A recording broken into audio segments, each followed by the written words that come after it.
बिस्मिल्लाहिर्रहमानिर्रहीम अस्सलामुअलैकुम वरहमतुल्लाहि वबरकातुहू। उम्मीद है दोस्तों सब खैर आफियत से होंगे। आज दोस्तों हमारा CS304 का लेक्चर नंबर 12 है। लेक्चर 12 को स्टार्ट करने से पहले आपने चैनल को सब्सक्राइब नहीं किया तो सब्सक्राइब भी कर लीजिए और साथ बेल के आइकन के ऊपर क्लिक करके ऑल नोटिफिकेशन ऑन कर दीजिए। दोस्तों आज के लेक्चर 12 के अंदर जो पहली चीज़ है वो है जी स्टैटिक डाटा मेंबर्स। जैसे कि मैंने आपको प्रीवियस लेक्चर 11 के अंदर भी बताया था कि स्टैटिक डाटा मेंबर्स कौन से होते हैं। A variable that is part of a class yet is not part of an object of that class is called static data members. यानी ये ऐसे वेरिएबल्स होते हैं क्लास के अंदर जो क्लास का तो पार्ट होते हैं, लेकिन ये क्लास का जो हम ऑब्जेक्ट क्रिएट करते हैं ना, जिस ऑब्जेक्ट के साथ आप क्लास की चीज़ों को एक्सेस कर रहे होते हैं, उस ऑब्जेक्ट के साथ स्टैटिक डाटा मेंबर का कोई भी लिंक नहीं होता। यानी जब आप किसी चीज़ को दोस्तों स्टैटिक बना देते हो ना, तो वो चीज़ विदाउट एनी ऑब्जेक्ट आपकी हार्ड ड्राइव से उठ के आपकी रैम में आ जाती है, यानी मेन मेमोरी में आ जाती है। और यही सबसे बड़ी इसकी फ़ायदा हमें कि जब हमने किसी चीज़ को डायरेक्टली रैम में लेके आना हो तो हम उसके शुरू पे स्टैटिक कीवर्ड लगा देते हैं, तो फिर हमें उसके लिए उसको कॉल करने के लिए किसी ऑब्जेक्ट की ज़रूरत नहीं पड़ती। यही वो कह रहा है कि जो आपके स्टैटिक वेरिएबल होते हैं ये बेसिकली क्लास का पार्ट होते हैं, लेकिन ये किसी ऑब्जेक्ट का पार्ट नहीं होते। आगे कहता है shared by all instance of the class, यानी ये शेयर करते हैं, ये सारी क्लास की सारी इन्फॉर्मेशन आपसे शेयर कर देंगे, लेकिन ये कभी भी कहता है बिलोंग नहीं करते particular instance of a class. यानी क्लास के किसी भी पार्टिकुलर इंस्टेंस का मतलब ये है कि क्लास के किसी भी पार्टिकुलर ऑब्जेक्ट से इनका कोई रिश्ता नहीं है, इनका कोई भी कनेक्शन नहीं है, लेकिन ये फिर भी सारे इंस्टेंस की इन्फॉर्मेशन जो है वो शेयर कर देते हैं।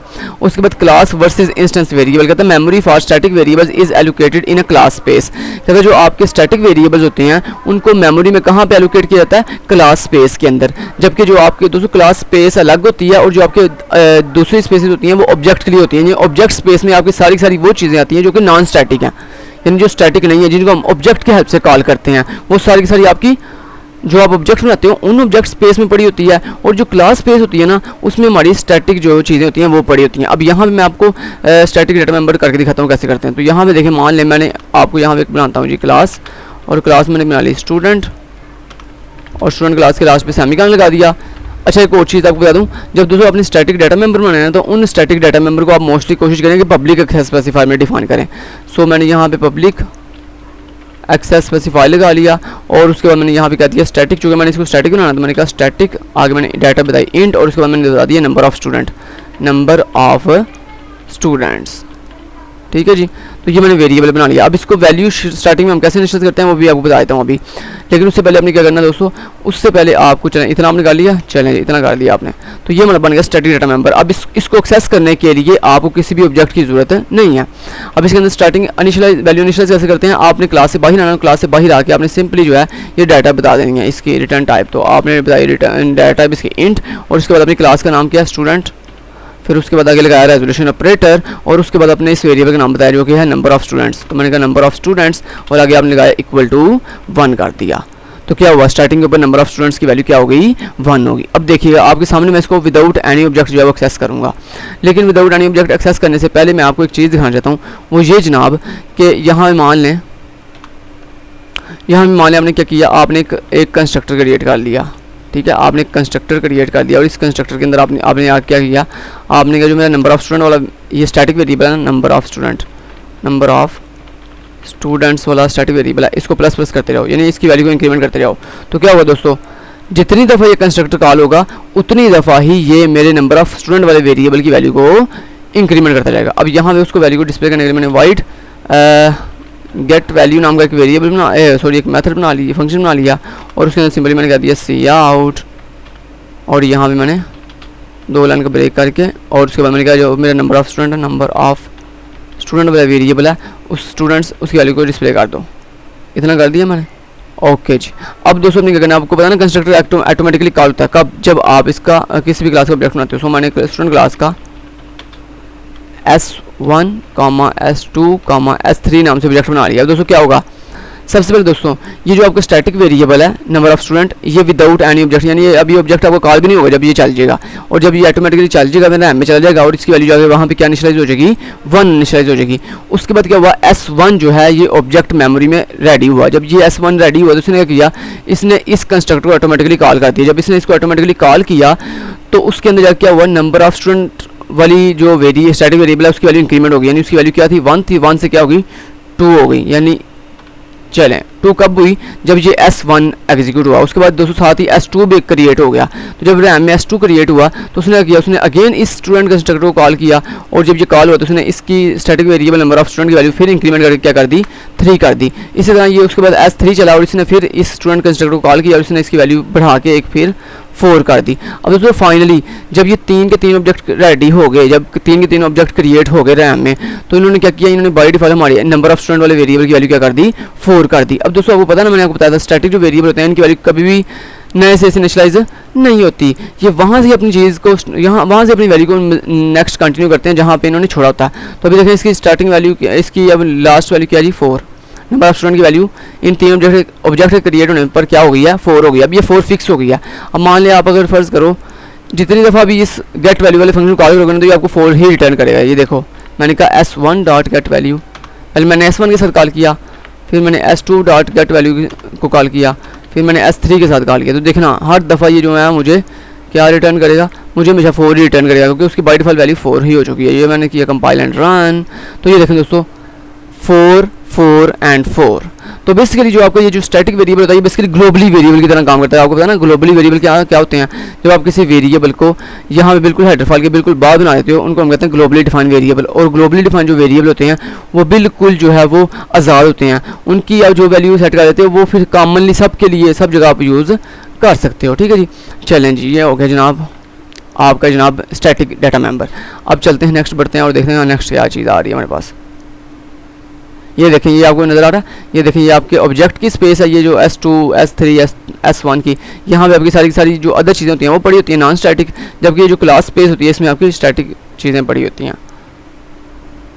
स्टैटिक डाटा मेंबर सिंटैक्स वो उन्होंने सारा मैंने बता दिया आपको, डिटेल से करवा दिया। उसके बाद एक्सेसिंग स्टैटिक डाटा मेंबर, कहता है हम स्टैटिक डाटा मेंबर को एक्सेस कैसे कर सकते हैं मेन के अंदर। दोस्तों उसके 2 तरीके हैं, उसके कितने तरीके हैं, 2 तरीके हैं। कहता है पहला तरीका access like a normal data member, कहता है जब जिस तरह हम जो है नॉर्मल जो है किसी भी डाटा मेंबर को कॉल करते हैं ना क्लास के डॉट लगा के, डॉट ऑपरेटर के साथ, जैसे देखें अभी आपने कॉल किया था, आपने कहा S1 आगे डॉट लगा के आपने एक्सेस किया उस चीज़ को, तो आप डॉट लगा के भी अपनी स्टैटिक डाटा मेंबर को कॉल कर सकते हैं, एक्सेस कर सकते हैं। या फिर दोस्तों वो कह रहा है जी आप क्या कर सकते हो, आप ये जो रेजोल्यूशन ऑपरेटर है इसके ज़रिए भी एक्सेस कर सकते हो। चलो मैं दोनों थ्रू आपको करके दिखाता हूँ। अब ये ऑब्जेक्ट मैं यहाँ से ख़त्म कर देता हूँ। अब ये देखें ये ऑब्जेक्ट मैं यहाँ पे ख़त्म कर देता हूँ, आपको मैं विदाउट एनी ऑब्जेक्ट करके दिखाता हूँ कैसे करते हैं। सो यहाँ पे मैंने ये भी चीज़ ख़त्म कर दी। चलें, सिर्फ मैंने नंबर ऑफ स्टूडेंट वाला वेरिएबल मैंने दिया, उसकी वजह स्टार्टिंग वाली मैंने 1 सेट कर दिया। जैसे मैंने 1 सेट किया, अब ये 3 लाइन में हटा देता हूँ यहाँ से। अब दोस्तों आपको पता ना कि क्लास की चीज़ किसी भी चीज़ को विदाउट ऑब्जेक्ट कैसे हम कॉल करते हैं, हम उस क्लास का डायरेक्ट जो है नाम बोल लेते हैं। ठीक है, तो यहाँ पे देखिए मैंने क्या किया, मैंने कहा जो मेरी स्टूडेंट क्लास है डॉट उसके अंदर नंबर ऑफ स्टूडेंट नाम का वेरिएबल है, मैंने कहा उसको जो एक्सेस करो। ठीक है, जब ये इसको एक्सेस करेगा तो उसकी वैल्यू को मैंने कहा इंक्रीमेंट कर दो, उसकी वैल्यू क्या कर दो, इंक्रीमेंट कर दो। ठीक है, अगर मैं यहाँ तक कर गया ऊपर कंपाइल करते हैं। अब ये कह रहा है एक्सपेक्टेड टोकन आईडी। ठीक है, ये वो कह रहा है बेसिकली। जैसे यहाँ पे देखें, अभी हम देख लेते हैं जी सर ने कैसे इसको किया है डॉट के साथ। ये देखें सर ने बेसिकली ऑब्जेक्ट बनाया हुआ है। ठीक है, हाँ ठीक है, सर ने ऑब्जेक्ट बना किया। चलिए हम भी ऑब्जेक्ट बना लेते हैं। सर ने स्टूडेंट क्लास का नाम नहीं बोला बल्कि उसका ऑब्जेक्ट बनाया।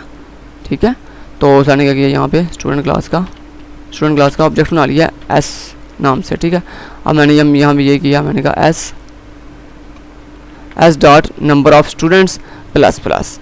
ठीक है जी, तो जब ऐसे हमने किया कंपाइल करते हैं और ये देखिए कुछ भी डिस्प्ले नहीं हुआ क्योंकि उसने अभी सिर्फ वैल्यू को इनिशियलाइज की, यानी आपकी नंबर ऑफ स्टूडेंट वाले वेरिएबल की वैल्यू को क्या कर दिया, प्लस प्लस कर दिया। अब जब इसने प्लस प्लस किया तो मैंने एक दफ़ा फिर प्लस प्लस करने लगा हूँ, लेकिन इस दफ़ा मैं रेजोल्यूशन ऑपरेटर के साथ यूज़ करूँगा। तो यहाँ देखें आपकी मर्जी है, आप अक्सर जो स्टैटिक डाटा मेंबर होते हैं उनको यहाँ पे कॉल करने के लिए ऑब्जेक्ट के बाद आप डॉट भी लगा सकते हो या फिर आप रेजोल्यूशन ऑपरेटर भी लगा सकते हो। तो यहाँ पे आपने कहा number of students plus plus.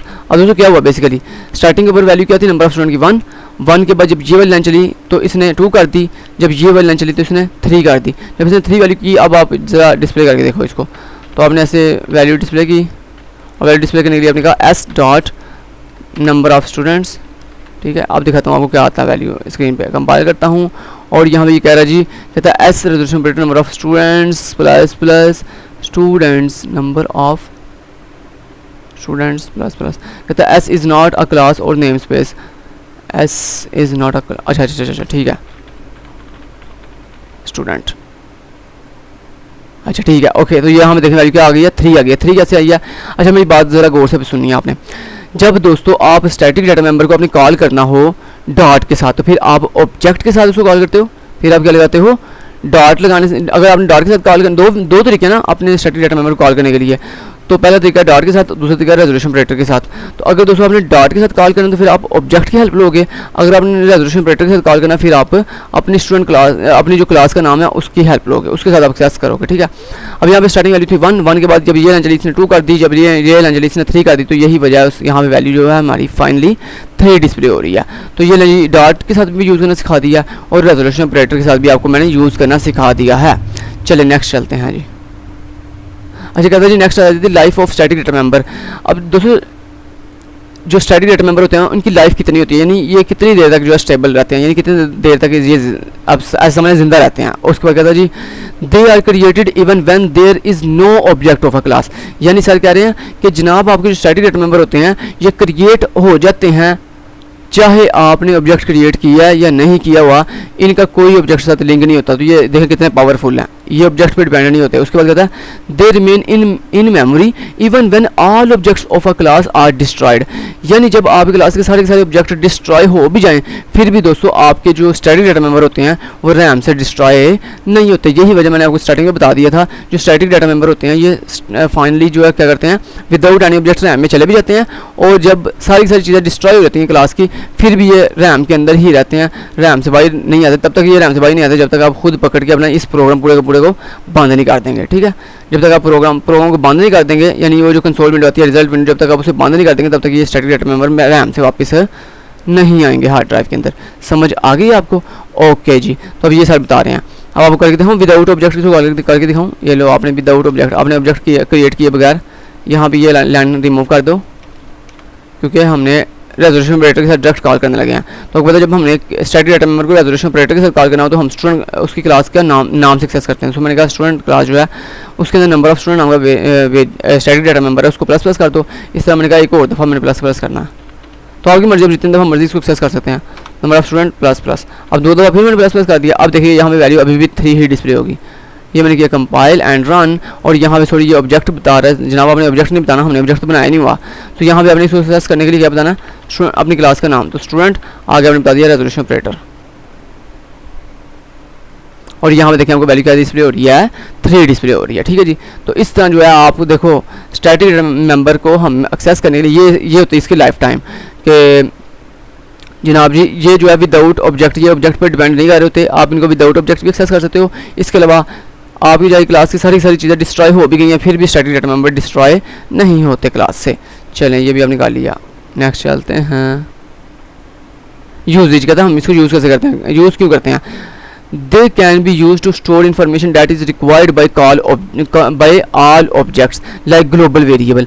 यानी सर कह रहे हैं कि हम जनाब इसको इन स्टैटिक डाटा मेंबर को क्लास के अंदर इसलिए बनाते हैं ताकि जो स्टैटिक डाटा मेंबर होते हैं ना, इनको आप ना इन स्टैटिक डाटा मेंबर को आप किसी एक स्पेसिफिक ऑब्जेक्ट के अंदर यूज़ नहीं कर सकते, बल्कि आप इस स्टैटिक डाटा मेंबर को इस क्लास के फर्ज करें आपने अगर 10 ऑब्जेक्ट भी बनाया ना तो हर ऑब्जेक्ट में इसकी वैल्यू कॉमन रहेगी, यानी इसकी वैल्यू कभी भी चेंज नहीं होती। जैसे आपको पता है अगर नॉर्मल जो वेरिएबल होता है ना, जो विदाउट स्टैटिक यानी जो नॉन स्टैटिक वेरिएबल होते हैं उनकी वैल्यू हर ऑब्जेक्ट के साथ चेंज होती रहती है, लेकिन जो स्टैटिक डाटा मेंबर होते हैं इनकी वैल्यू सबके लिए कॉमन रहती है। जिस तरह ग्लोबली डिफाइंड वेरिएबल की वैल्यू कॉमन रहती है ना सबके लिए, पूरे प्रोग्राम के लिए, ऐसे स्टैटिक डाटा मेंबर की वैल्यू पूरी क्लास के तमाम ऑब्जेक्ट के लिए जो है वो कॉमन रहती है, यकसा रहती है, ये कभी भी चेंज नहीं होती, इसलिए हम इसका जो है वो इस्तेमाल करते हैं। स्टैटिक मेंबर फंक्शंस कहता है अगर हमने क्लास के अंदर मेंबर फंक्शन को स्टैटिक बनाना तो उसका क्या तरीका है, कहता है the function that need access to the member of a class yet does not need to be invoked by a particular object is called static member function. यानी सर कह रहे हैं जनाब अगर आपने क्लास के अंदर कोई फंक्शन क्रिएट किया है और उस फंक्शन को आपने एक्सेस करने के लिए क्लास के किसी स्पेसिफिक ऑब्जेक्ट की हेल्प नहीं लेनी, तो फिर कहते हैं आप उस फंक्शन को भी क्या बना सकते हो, स्टैटिक फंक्शन बना सकते हो। जैसे लाइक कुछ इस तरह देखो, मान लो आपने इसको हटा दिया और यहाँ पे स्टैटिक वेरिएबल है और यहाँ पे आपने क्या किया, आपने अब स्टैटिक फंक्शन कैसे बनाते हैं, इस तरह से आप उसके स्टैटिक फंक्शन के शुरू पे लिखते हो स्टैटिक, आगे आप लिखोगे return type int. Return type int क्यों, क्योंकि मैंने यहाँ पे इंट टाइप की वैल्यू रिटर्न करनी है, तो मैंने कहा इंट, और इंट के बाद मैंने क्या दिया गेट वैल्यू और गेट वैल्यू के अंदर मैंने क्या कर दिया, मैंने कहा रिटर्न कर दो कि क्या नंबर ऑफ स्टूडेंट वेरिएबल की वैल्यू। तो दोस्तों जो स्टैटिक मेंबर फंक्शन होते हैं ये हमेशा आपकी स्टैटिक डाटा मेंबर को ही सिर्फ एक्सेस करते हैं, बाकी किसी डाटा मेंबर को एक्सेस नहीं करते। तो इसलिए आपने स्टैटिक के अंदर यही चीज़ करनी। तो मैंने कहा रिटर्न कर दो नंबर ऑफ स्टूडेंट्स। अब यहाँ मैं इसको एक्सेस करता हूँ, देखना ज़रा। मैंने यहाँ पे कहा कि जो मेरी स्टूडेंट क्लास है रेजोल्यूशन ऑपरेटर, उसके अंदर जाओ, उसके अंदर मैंने कहा गेट वैल्यू को कॉल कर दो। जब ये गेट वैल्यू दोस्तों कॉल होगा तो ये मुझे क्या रिटर्न करेगा, ये मुझे नंबर ऑफ स्टूडेंट की जो भी वैल्यू है ना वो रिटर्न कर देगा, और उसकी नंबर ऑफ स्टूडेंट की वैल्यू क्या है 1 है। तो दोस्तों ये मुझे 1 रिटर्न कर देगा। अब उस 1 को आप स्क्रीन पर डिस्प्ले कैसे कर सकते हो, उसके लिए आप ये यहाँ देखो सी आउट डायरेक्ट लगा दो, यानी आप सी आउट के अंदर डायरेक्टली किसी फंक्शन को भी कॉल कर सकते हो ऐसे, ठीक है। तो जब वो फंक्शन कॉल होगा ना, लेकिन सी आउट के अंदर डायरेक्टली किसी फंक्शन को कॉल तब करते हैं जब वो फंक्शन आपको कोई ना कोई वैल्यू क्या कर रहा है, रिटर्न कर रहा है। अगर आपको वो फंक्शन कोई भी वैल्यू रिटर्न नहीं कर रहा तो फिर आप सी आउट यूज़ नहीं करेंगे, ये बात आपने याद रखनी है, ठीक है जी। अब यहाँ पे देखिए मैंने चूँकि यहाँ पे वैल्यू रिटर्न कर रहा हूँ इसलिए मैं इसको सी आउट के साथ जो है वो स्क्रीन में डिस्प्ले कर दिया। लेकिन उससे पहले मैं काम करता हूँ, मैं यहाँ पे एक दफ़ा फिर कह देता हूँ, मैं कहता हूँ जो मेरी स्टूडेंट क्लास है उसके अंदर मैंने कहा नंबर ऑफ स्टूडेंट नाम का जो स्टैटिक डाटा मेंबर है उसकी वैल्यू को प्लस प्लस कर दो। अब क्या होगा, पहले दफ़ा स्टार्टिंग वैल्यू क्या थी 1 के बाद से जब प्लस प्लस उसको किया तो ये होगी 2। जब 2 वैल्यू हुई तो इसने जब हम वैल्यू रिटर्न करेगा तो वो वैल्यू 2 होगी। तो ये कंपाइल करता हूँ और यहाँ देखो दोस्तों वैल्यू क्या हो गई है, 2 हो गई है स्टैटिक डाटा मेंबर की। तो यही होता है जो दोस्तों स्टैटिक मेंबर फंक्शंस। अगर आपने किसी फंक्शन को भी विदाउट एनी ऑब्जेक्ट एक्सेस करना हो तो फिर आप उसको स्टैटिक फंक्शन बना दो। चलें जी, आई कह रहे they are use to access static data members, यानी पहली बात तो सर कह रहे हैं कि आप किसी भी फंक्शन को स्टैटिक फंक्शन तब बनाते हो जब आपने उसके अंदर स्टैटिक डाटा मेंबर को एक्सेस करना हो। Access mechanism for static member function is same as that of static data members, यानी आप सर कह रहे हैं जनाब आपके स्टैटिक मेंबर फंक्शन को, यानी ये जो स्टैटिक मेंबर फंक्शन आपने बनाया इसको कॉल करने का जो प्रोसीजर है वो सेम वैसे ही है जैसे आप स्टैटिक डाटा मेंबर को जो है वो कॉल करते हो। देखो यहाँ भी हमने ऐसे ही कॉल किया था ना, क्लास का नाम बताया रेजोल्यूशन ऑपरेटर, आगे डाटा मेंबर का नाम, यहाँ भी देखें क्लास का नाम आगे रेजोल्यूशन ऑपरेटर, आगे अपने फंक्शन का नाम, सिर्फ ये इतना सा फ़र्क है, वहाँ पे वेरिएबल का नाम और यहाँ पे फंक्शन का नाम, बाकी सारा प्रोसेस वही है, यही सर बता रहे हैं।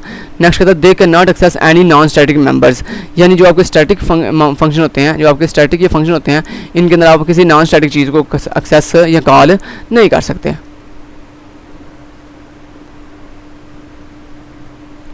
आई गया this pointer and static member function. This pointer मैंने आपको प्रीवियस लेक्चर 10 के अंदर भी सिखाया था, लेक्चर 11 के अंदर भी सिखाया। अब यहाँ पे पढ़ लेते हैं, कहता है this pointer is passed implicitly to member functions, यानी जो आपका दिस पॉइंटर होता है ये आपके मेंबर फंक्शन को किस तरह पास किया जाता है, implicitly.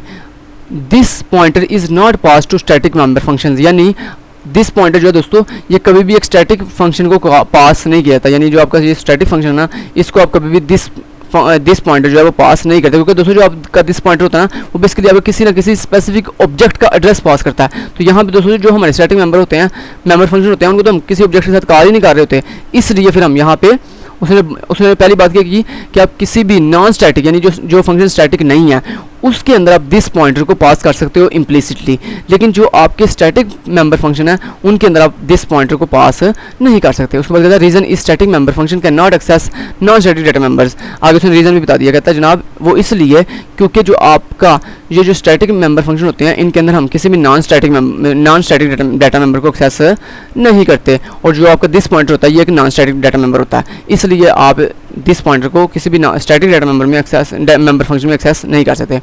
Next global variable versus static members.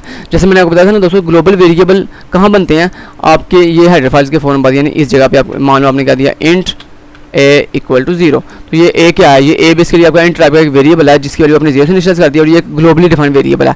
अब इसको आप इस पूरे प्रोजेक्ट में हर जगह पे एक्सेस कर सकते हैं।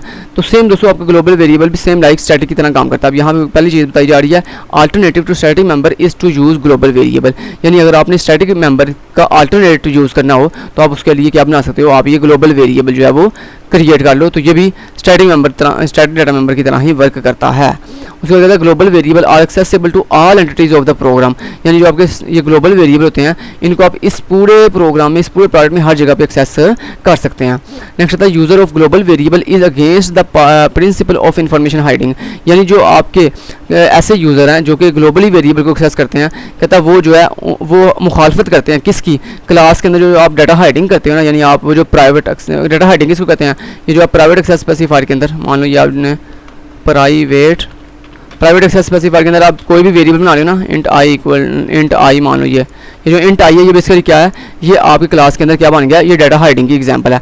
सो दोस्तों आपकी जो यूज़र जो ग्लोबली डिफाइंड वेरिएबल को एक्सेस करते हैं ना, वो आपकी इस डाटा हाइडिंग के क्या हैं, मुखालिफत करते हैं। बस ये बात कही जा रही है, बस इतनी अपनी बात याद रखनी है। उसके बाद आ जाता है जी array of object. Array of object क्या होता है, array of object can only be created if an object can be created without supplying an implicit initializer. यानी जो दोस्तों अगर आपने एक से ज़्यादा किसी क्लास को एक से ज़्यादा मरतबा यानी एक्सेस करना हो तो आप उसके लिए क्या बनाते हो, एक से ज़्यादा ऑब्जेक्ट बनाते हो, जैसे S1 S2 S3 बनाते आ रहे हैं हम आज तक। लेकिन दोस्तों अगर आपने बहुत ज़्यादा ऑब्जेक्ट बनाने तो उसका बेहतर तरीका यह है कि आप अलग अलग एक्सप्लिसिटली ऑब्जेक्ट बनाएं। आप सिंपली एक ही ऑब्जेक्ट को बनाकर उसकी एक अरे डिफाइन कर दें। There must always be a default constructor if we want to create array of object. यानी there must always be a default constructor, यानी इस जनाब जब आप कोई भी एरे ऑब्जेक्ट बनाते, अपने एरे के ऑब्जेक्ट बनाते हो, अपने ऑब्जेक्ट की एरे बनाते हो ना, तो उसका एक डिफ़ॉल्ट कंस्ट्रक्टर बाय डिफ़ॉल्ट क्या हो जाता है, डिक्लेयर हो जाता है, जो कि बाय डिफ़ॉल्ट चलता है। अब यहाँ मैं आपको ये करना चाहता हूँ कि कैसे हम बनाते हैं जी एरे ऑफ ऑब्जेक्ट। सो यहाँ से मैंने ये सारी चीज़ें रिमूव कर दी, ठीक है जी। जब मैंने ये सारी चीज़ रिमूव की तो उसके बाद यहाँ पे मैंने क्या किया, ये ख़त्म कर देता हूँ, ये भी ख़त्म कर देता हूँ यहाँ से। अब मैं बना लेता हूँ यहाँ पे जनाब एरे ऑफ ऑब्जेक्ट। तो एरे ऑफ ऑब्जेक्ट बनाने के लिए पहले मैं पब्लिक बना लेता हूँ, public access specifier. Public access specifier के अंदर मैंने स्टूडेंट नाम का बना लिया कंस्ट्रक्टर, और इस स्टूडेंट कंस्ट्रक्टर के अंदर मैंने क्या कर दिया, मैंने कहा जो मेरा वेरिएबल है ना, कौन सा वेरिएबल, मेरा वेरिएबल मान लें नेम इक्वल टू क्या कर दो खिज़र के HIZAR खिज़र। इस तरह से हमने खिज़र सेट कर दिया। अब आपने क्या किया दोस्तों, आपने मान लो यहाँ पे एक स्ट्रिंग टाइप का वेरिएबल भी बनाना है आपने, स्ट्रिंग नेम, ठीक है, और नेम को मैंने खिज़र सेट कर दिया। अब यहाँ पे मैं वैल्यू आपको डिस्प्ले भी करके दिखा देता हूँ। चलिए इसी के अंदर डिस्प्ले कर देता हूँ आपको वैल्यू, क्योंकि हमें फिर किसी फंक्शन को कॉल करने की जरूरत नहीं पड़ेगी इसके अंदर। तो अगर आपने अलग से फंक्शन बनाना वो भी आपकी मर्ज़ी, आप बना सकते हो। मान लो कुछ ऐसे, ओहो आपने कहा वाइट और गेट नेम, और इसके अंदर आपने क्या किया, आपने कहा सी आउट बैकस्लैशन और आपने यहाँ पे नेम डिस्प्ले कर दिया, आपने नेम वेरिएबल की वैल्यू डिस्प्ले कर दी। अब नेम वेरिएबल की वैल्यू डिस्प्ले करने के लिए आपने यहाँ पे ऑब्जेक्ट ऑफ अरे बनानी है। तो ऑब्जेक्ट ऑफ अरे कैसे बनती है वो आपको सिखा देता हूँ दोस्तों। अभी तक आपने जब अगर किसी क्लास की मल्टीपल ऑब्जेक्ट बनाते थे, आप क्या करते हो, आप करते हो ऐसे क्लास का नाम बताते हो, आगे आप लिखते हो पहला ऑब्जेक्ट कॉमा दूसरा ऑब्जेक्ट कॉमा तीसरा ऑब्जेक्ट। इस तरह से आप 3 ऑब्जेक्ट बना लिया आपने। मान लो मैंने एक ही ऑब्जेक्ट को 3 ऑब्जेक्ट में कन्वर्ट करना, तो कैसे करेंगे उससे दोस्तों, आपने ये देखें, आपने कहा एस और एस क्या कि ये एरे कैसे बनाते हैं हम किसी भी ऑब्जेक्ट की, आपको पता ना, हम किसी भी आपने को मैं कहता हूँ कि इंट टाइप की एरे बनाते हो, आप कैसे बनाते हो, आप लिखते हो इंट, आगे अपनी एरे का नाम बताते हो ए, आगे उसके आगे जितना भी इसका साइज रखना है आपने तो वो आप बता देते हो 5। तो ये बेसिकली क्या हुआ है, 5 साइज़ की एक एरे बन गई है जिसमें आप 5 डिफरेंट इंट टाइप की वैल्यू जो है वो स्टोर कर सकते हो। इसी तरह दोस्तों यहाँ मैंने कहा ये मेरी बेसिकली स्टूडेंट जो है मेरी डाटा टाइप है, ये मेरी एरे का ऑब्जेक्ट एरे का नाम है, और उसके बाद मैंने साइज़ का रख दिया 2, ठीक है। तो अब क्या हुआ बेसिकली 2, चलें 2 साइज रख दिया मैंने। इससे बेसिकली क्या हुआ है कि मेरी बेसिकली एस ऑब्जेक्ट के बेसिकली मेरी क्लास के 2 ऑब्जेक्ट बन गए किस नाम से, एस ऑफ 0 के नाम से और एक एस ऑफ 1 के नाम से। तो इस तरह दोस्तों आपके ऑब्जेक्ट ये 2 बन गए हैं। अब आप एस ऑफ 0 के साथ भी अपनी इस क्लास को कॉल कर सकते हो और एस ऑफ 1 के साथ भी, समझ आ गई। अब दोस्तों ये देखो मैंने क्या किया, मैंने कहा एस ऑफ 0 डॉट, उसके अंदर मैंने कहा गेट नेम वाला मेथड कॉल कर दो, उसके बाद मैंने कहा S of 1 dot gate name वाला मेथड कॉल कर दो। अब क्या होगा, 2 दफ़ा ये फंक्शन चलेगा और ये 2 दफ़ा चल के खिज़र स्क्रीन में डिस्प्ले कर देगा। कंपाइल करता हूँ इसको और ये देखें दोस्तों 2 दफ़ा आपको खिज़र डिस्प्ले हो रहा है। अब मान लो आप चाहते हो यहाँ पे मैंने वैल्यू जो है ना इसको, ये जैसे आप करते नहीं यहाँ पे वैल्यू खुद से देते हो, जैसे आप कंस्ट्रक्टर को वैल्यू पास करते हो जिसको हम कहते हैं पैरामीटराइज कंस्ट्रक्टर। तो उसके अंदर मान लो आपने कहा ये जो यहाँ पे वैल्यू नीचे से मुझे वैल्यू मिले एंड के अंदर, वो वैल्यू मैं यहाँ पे नेम वाले वेरिएबल में पुट कर दूँ। तो उसके लिए आप क्या करोगे, उसके लिए आप नीचे से वैल्यू जब पास करते हो तो आप कैसे करते हो, कुछ ऐसे करते थे ना आप। मान लो जैसे आप ऑब्जेक्ट बनाते थे किसी क्लास का और उसको वैल्यू कैसे पास करते थे, कुछ इस तरह से आगे राउंड ब्रेसेस लगाते थे और उसके अंदर मान लिया आपने ऐसे वैल्यू लिख दी, आपने कहा खिज़र ऐसे वैल्यू लिख देते हैं। लेकिन अब आपने ऐसे नहीं करना क्योंकि आपने एरे ऑफ ऑब्जेक्ट बना रहे हो। सो मान लो आपने एरे ऑफ ऑब्जेक्ट कैसे बनाया, आपने कहा यहाँ पे साइज़ बता दिया 2। अब दोस्तों जब आपने साइज़ बताया ना 2, जब साइज़ बताया 2 तो इसका मतलब है 2 जो है वो आपके ऑब्जेक्ट बन गए S of 0 and S of 1। अब इनको यहाँ पे जब आपने वैल्यू पास करनी है तो वो कैसे करते हैं, तो वो वैल्यू दोस्तों इस तरह से पास करते हैं, सिंपल लगाते हैं इक्वल का साइन, आगे ये कर्ली ब्रेसेस लगाते हैं, ठीक है। और इन कर्ली ब्रेसेस के अंदर आपने अपनी क्लास का नाम बताना है। तो जितना आपने अपने ऑब्जेक्ट की जितनी साइज़ की एरे बनाई है ना, उतनी दफ़ा आपने ये स्टूडेंट क्लास बता के आगे राउंड ब्रेसेस लगानी है। यानी क्लास का नाम बता के अगर राउंड ब्रेसेस के अंदर अपनी वो वैल्यू पास कर देनी है जिस टाइप की वैल्यू आप पास करना चाहते हैं। तो मैंने यहाँ पे स्ट्रिंग टाइप का नेम पास करना है, तो यहाँ मैंने राउंड ब्रेसेस के अंदर लिख दिया जनाब पहली दफ़ा खिज़र, ठीक है। फिर उसके बाद दोस्तों आपने यहाँ पे ये करने के बाद देन आपने लगाना कामा, और कामा लगाने के बाद आपने क्या करना है जनाब, अब आपने अगेन जो है दो जो ऑब्जेक्ट हैं आपके, दो ऑब्जेक्ट है ना, क्योंकि यहाँ पे साइज 2 है, तो यहाँ पे इसलिए आपने 2 दफ़ा यहाँ पे वैल्यू पास करनी है। तो यहाँ मैंने कह दिया स्टूडेंट, और राउंड ब्रेसेस के अंदर मैंने यहाँ पे डबल कोट्स के अंदर लिख दिया अली। चलिए इस तरह से दोस्तों हम वैल्यू पास करते हैं। कल इक्वल लगा के कर्ली ब्रेसेस के अंदर जितना हमारे यहाँ पे साइज हो, मान लो यहाँ पे आपका साइज जो है वो 5 होता, तो आप फिर क्या करते हैं, आप ये जो है ना क्लास का नाम अगर राउंड ब्रेसेस जो है 5 दफ़ा लगाते हैं और हर एक के दरमियान कामा लगाते हैं। लास्ट वाला जब हो जाए उसके बाद कामा नहीं लगाते। तो अभी मैंने 2 यहाँ पे साइज 2 रखा हुआ था, इसलिए मैंने यहाँ पे 2 टाइम जो है यहाँ पे नाम पास किया। तो क्लास का नेम आगे राउंड ब्रेसेस के अंदर अपना नाम, फिर कामा, फिर आगे क्लास का नेम, फिर आगे राउंड ब्रेसेस के अंदर दूसरे ऑब्जेक्ट को मैंने नाम पास किया अली। तो अब जो आपका S0 है ना, S0 है, ये जो S0 है इसके अंदर नाम क्या गया खिज़र, और S1 के अंदर कौन सा नाम सेव हुआ है अली। करके दिखाऊँ कंपाइल, ये मैंने कंपाइल किया इसको, और यहाँ पे देखो दोस्तों पहला नाम खिज़र और दूसरा नाम अली। ये ना जी, ये थे जनाब आपका क्या बोला। इसके अलावा दोस्तों इसका एक आसान तरीका भी होता है। मान लो अगर आपने यहाँ पे इसको मज़ीद आसान करना है तो वो आप कैसे कर सकते हो। उसके लिए मान लो आपके जितने एरे का साइज़ है ना उतने आप ऑब्जेक्ट बना लो। लेकिन ये दोस्तों तब होता है जब आपके ऑब्जेक्ट की साइज़ यानी एरे का साइज़ जो है वो 2 है 3 है, जब इतना हो। लेकिन ये ओरिजिनल तरीका है, यानी ये आप ऐसे करोगे। अगर आपने वैल्यू खुद से पास करनी है तो आप इस तरह से करोगे अगर आपके ऑब्जेक्ट का साइज़ ज़्यादा है। लेकिन इसका एक और तरीका भी होता है, वो इस तरह से होता है। स्टूडेंट क्लास जितने आपके एरे का ऑब्जेक्ट है, जितनी आपके एरे का साइज़ है उतने आप ऑब्जेक्ट बनाते हो। S1 कामा S2 2 ऑब्जेक्ट बना लिए। अब इन दोनों ऑब्जेक्ट को वैल्यू कैसे पास करते हैं, आपने यहाँ पे कह दिया जनाब कैसे वैल्यू दी, मान लो आपने कह दिया खिज़र, और फिर यहाँ पे राउंड ब्रेसेस के अंदर आपने कह दिया अली, ठीक है। इतना पास कर लिया आपने। कंपाइल करता हूँ, ये अभी सही चल रहा है। अब आपने दोस्तों क्या किया, आपने S1 को खिज़र पास कर दिया, S2 को अली पास कर दिया। अब आप क्या करो, यहाँ पे ये जो आप ऐसे कर रहे थे ना आगे इतना बड़ा, इस जगह पे दोस्तों आप डायरेक्ट जो है लिख दो S1 कामा S2। तो क्या होगा भला, S1 के अंदर क्या स्टोर है अली खिज़र, वो खिज़र यहाँ पे स्टोर हो जाएगा S0 में, और S2 में क्या स्टोर है अली, वो इसमें स्टोर हो जाएगा। तो ये भी एक तरीका है। दोनों तरीके हैं, दोनों पहला तरीका मेरे ख्याल से ज़्यादा इफेक्टिव है, ये दूसरे तरीके की निस्बत इसमें एक्स्ट्रा काम करना पड़ रहा है। ये देखें अभी भी खिज़र और अली जो है वो डिस्प्ले हो रहा है। लेकिन जनाब यहाँ पे आपका लेक्चर ख़त्म। Thank you so much, till then guys, take care, अल्लाह हाफिज़।